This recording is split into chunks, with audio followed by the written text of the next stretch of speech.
তোমার স্বপ্ন যদি হয় ইউনিভার্সিটি অফ ঢাকার ফ্যাকাল্টি অফ বিজনেস স্টাডিজে পড়ার, তাহলে এই 5টি টিপস তোমার জন্য।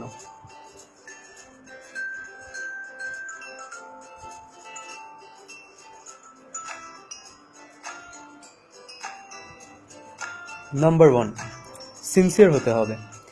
অ্যাডমিশন টেস্টের সময় দেখা যায় আমরা খুবই সিরিয়াস হয়ে পড়ছি। হ্যাঁ, আমাকে এটা করতে হবে, ওটা পড়তে হবে, ইংলিশ ভোকাবুলারি আমার এখনো শেষ হয়নি, এটা সেটা। তো আমাদের এইসব সিরিয়াসনেস বাড়তে বাড়তে দেখা যায় কি আমরা একসময় প্যানিক করতে শুরু করে দিয়েছি।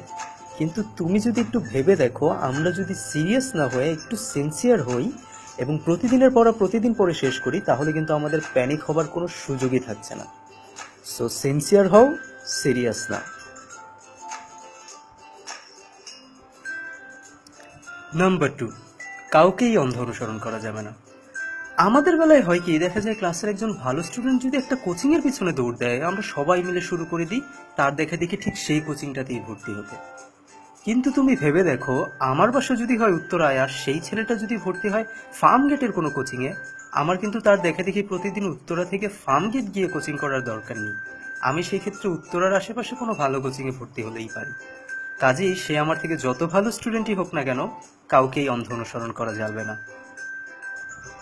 নাম্বার 3, ঢাকা ইউনিভার্সিটির সিউনিটের অ্যাডমিশন টেস্টে দেখা যায় প্রত্যেক বছরই 40-45 হাজার স্টুডেন্ট পরীক্ষা দিচ্ছে, কিন্তু পাশ করছে কিন্তু শুধুমাত্র 4 থেকে 6 হাজার স্টুডেন্ট। কাজেই তোমাকে বুঝে নিতে হবে, এটা কোনো সিলেকশন প্রসেস না, এটা একটা এলিমিনেশন প্রসেস। তাই চান্স পাওয়ার জন্য সর্বপ্রথম তোমাকে যেটা করতে হবে সেটা হচ্ছে এই পাশ করা 4 থেকে 6 হাজার স্টুডেন্টের মধ্যে নিজের নাম লেখানো। সেটা করার কন্ডিশন হচ্ছে দুটা। ফার্স্ট কন্ডিশন হচ্ছে তোমাকে ইংলিশে 10 পেতে হবে, এবং সেকেন্ড কন্ডিশন হচ্ছে তোমাকে টোটাল 48 মার্ক পেতে হবে। এখন তুমি যদি ইংলিশে 10 না পাও আর টোটাল মার্ক 48-এর জায়গায় 100ও পাও, তাও কিন্তু ঢাকা ইউনিভার্সিটিতে তুমি ভর্তি হতে পারবে না, কারণ তুমি ভর্তি হওয়ার মেইন কন্ডিশনটাই ফিল আপ করোনি, যেটা হচ্ছে ইংলিশে পাশ করা। কাজে তুমি বুঝতেই পারছো ইংলিশের উপর তোমার কতটা জোর দিতে হবে। তাই আমি বলবো, ইংলিশ গ্রামার তো প্র্যাকটিস করবেই করবে, তার সাথে ভোকাবুলারি, প্রিপোজিশন, ইডিয়মস, ফ্রেজ এগুলোও খুব ভালো করে পড়বে। ইংলিশে পাশ করা মাস্ট।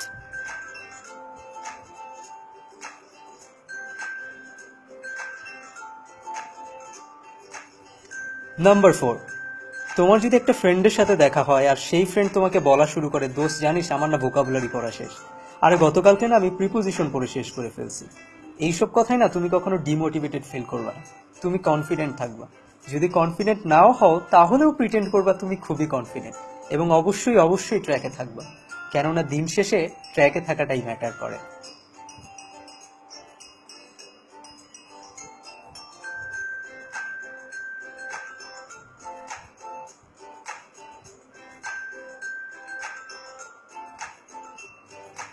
নাম্বার 5, প্রতিদিন অন্তত 10টা মিনিট হলেও নিজের সঙ্গে সময় কাটাবে। মানে এই 10 মিনিটের জন্য পড়ালেখা, ফোন, ফেসবুক সব অফ।